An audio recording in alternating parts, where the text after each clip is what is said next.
Okay, so ciabatta. I mean, who doesn't love a good ciabatta? That like perfectly airy, chewy bread, you know? Mhm. And on that note, we are on a quest today.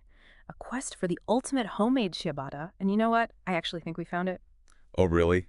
You gonna tell me about it? I am. Okay, so we are diving deep into this Danish recipe blog post. It's called, get ready for it, verdens, bedste, ciabattabrød, medstore huller, which basically translates to the world's best ciabatta bread with big holes. Okay, that's a bold claim. That's a bold claim right there. Yeah. But the Danes, they know their bread, so I'm intrigued. Tell me more. Tell me more about this recipe.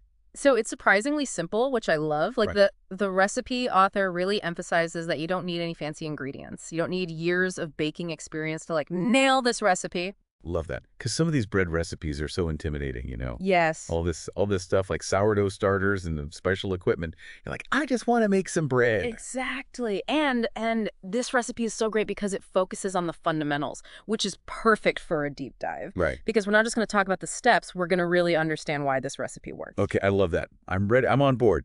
Let's dive in. What's the first like secret ingredient to this world-class ciabatta? Okay, you're going to love this. Minimal kneading. Okay. You heard me right. This recipe calls for hardly any kneading, which seems crazy for such an airy loaf, right? It does. It seems very counterintuitive. So Yeah. how does that work? Is it magic? It's science. Yeah. So basically, what's fascinating is that the dough develops that like beautiful open crumb through a long, slow fermentation process. Okay. And this is where it gets really interesting. Okay, I'm all ears.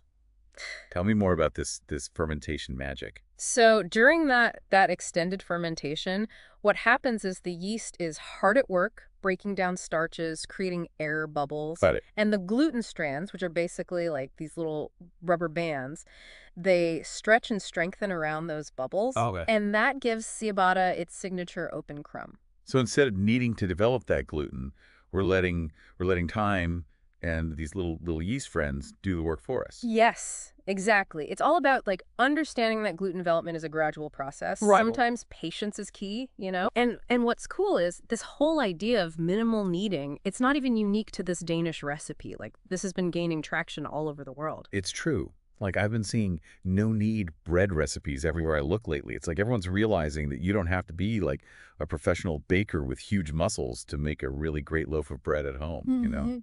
It's true. It's more about, like you said, understanding the process and letting time do its thing. Yeah. Speaking of important parts of the process, there's another key element to this recipe we should talk about, which is the protein content. Okay. The recipe author is very, very specific about using flour with a protein content of at least 12%. Yes. He's very adamant about that. Why is that?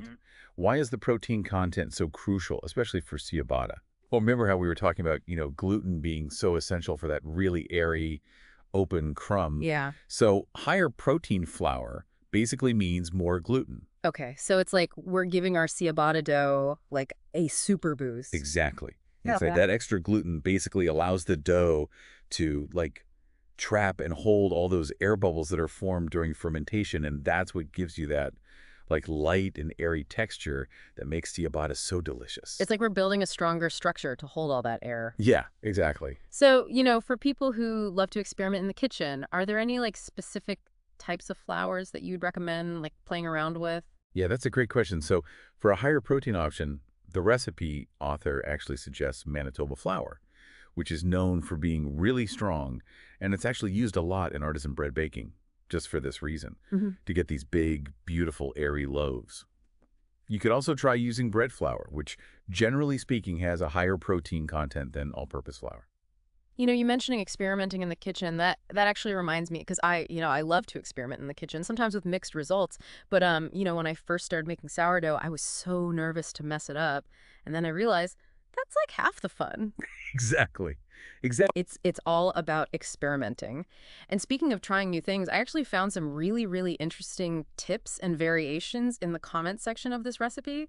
This recipe seems to have like sparked this whole passionate baking community, which I love. I love that. Yeah. Yeah, the comment section can be like a gold mine for ideas, for sure. Yeah, for sure. So one person actually suggested using this ciabatta dough to make garlic bread. Oh, wow. Can you imagine? Like that incredible airy texture, but then you add in like the garlicky, buttery goodness. That's next level. I love that idea. And Yeah. it just goes to show you how versatile this dough is. I mean, you could use it to make pizza crust, even if you wanted to. Okay, now you're speaking my language. I love that. Right. So many options. Yeah, that's what I love about this recipe. It's kind of like a blank canvas for your creativity, you know?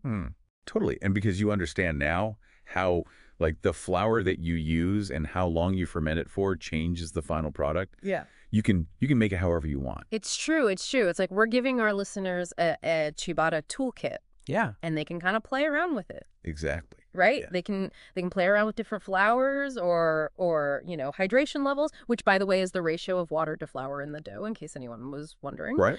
And they could even try like incorporating some whole wheat flour if they want like a nuttier flavor. Yeah, so good. So many options. And best. It's great. Okay, so we've talked about the importance of protein content, some fun variations. But there's one more tip I want to touch on that I think is really crucial and often gets overlooked, even by like seasoned bakers, which is letting the bread cool. Yes. It's so important. So important. I'll admit I'm guilty of this. Sometimes I just cannot resist like a fresh loaf of bread straight out of the oven and I just cut right into it. Patience is not my virtue. I understand. Warm bread is very tempting. The best. But, it's worth it to wait, because if you let it cool completely, or even just for a good long while, it allows all the moisture inside to redistribute, and you actually end up with a much better texture and flavor. Like if you cut into it too soon, you can actually make the bread kind of gummy. Okay. You've convinced me to be patient. Patience is a virtue. Especially when it comes to ciabatta, right? Especially when it comes to ciabatta. Okay. So we've covered the minimal kneading. We talked about the importance of protein content, some really delicious variations. We even talked about like the significance of just letting it cool. Like what's the key takeaway here? What do we want our listeners to walk away with? I think for me, the biggest takeaway is that this recipe is so much more than just like a set of instructions, Yeah. It's more like a jumping off point. Totally. It's Yeah. it's a foundation Yes. and you can kind of build from there. It's like, instead of people thinking, oh, I could never bake bread like that, it's like, I can take this recipe and I can kind of make it my own. Exactly. Right. Yeah, like maybe they'll try a blend of different flours. Maybe they'll play around with how much water they use, or maybe they'll try that garlic bread idea. The possibilities are really endless. That's what I love about doing these deep dives with you. It's like, we're not just baking bread here. We're unlocking like a world of possibilities. I love that. It's about, like you said, it's about empowering everybody to feel like they can, have fun in the kitchen. Yes. And try new things. And feel confident. So listeners, what is your perfect ciabatta going to look like? Are you going to stick with the classic recipe, or are you going to add your own like personal flair? Whatever you do, we want to hear about it. And more importantly, we hope that this deep dive has inspired you to get in the kitchen and, discover the magic of homemade ciabatta